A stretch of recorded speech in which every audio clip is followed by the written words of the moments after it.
ഈ അടികൂടലുള്ള സ്ഥലത്തെ സ്നേഹമുണ്ടാകും. ഇന്നലെ വാലന്റൈൻസ് ഡേ എന്താ പറയാനുള്ളത് ചേട്ടാ? പറയാനുള്ളതോ? ഇന്നലെ എനിക്ക് ഏട്ടൻ പ്രതീക്ഷിക്കാണ്ട് ഗിഫ്റ്റ് കൊടുത്തന്നു ഗൈസ്.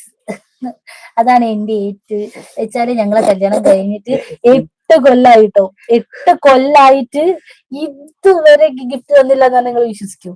ഞാൻ സ്നേഹിച്ച് നടക്കുന്ന സമയത്തൊക്കെ ഞങ്ങക്ക് ഗിഫ്റ്റ് അങ്ങോട്ടും ഇങ്ങോട്ടും കൈമാറിയിരുന്നത്. അതിന് ശേഷം ഒരു ഗിഫ്റ്റും ഞാൻ ഇന്നുവരെ കണ്ടിട്ടില്ല. പിന്നെ പറഞ്ഞിട്ടുണ്ടെങ്കില് അല്ലാണ്ട് ഇങ്ങനെ ഓരോ പരിപാടിയൊക്കെ വരുമ്പോഴേക്കും വാങ്ങി തരാന്നല്ലാതെ ഇങ്ങനെ ഓരോരോ ഉള്ള സമയത്തൊന്നും ദിവസങ്ങൾക്കൊന്നും പ്രാധാന്യം ഞങ്ങൾ കൊടുക്കാറില്ല. ഇല്ലേ ഏട്ടാ?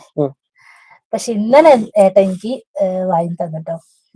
എനിക്ക് ഒരു ചോക്ലേറ്റ് വാങ്ങി തന്നു, ഡയറി മിൽക്ക് വാങ്ങി തന്ന്. പിന്നെ എനിക്ക് ഇഷ്ടപ്പെട്ട സാധനാട്ടോ, എരിവുള്ള ബിസ്ക്കറ്റ്, മസാല ബിസ്ക്കറ്റ് ഇല്ല, അത് എനിക്ക് ഇഷ്ടമുള്ള സാധനാട്ടോ, അത് വാങ്ങി തന്ന്. അപ്പം എനിക്ക് ഭയങ്കര സന്തോഷായി. നമ്മള് എന്ത് തന്ന് എന്നുള്ളതിലല്ല കാര്യം.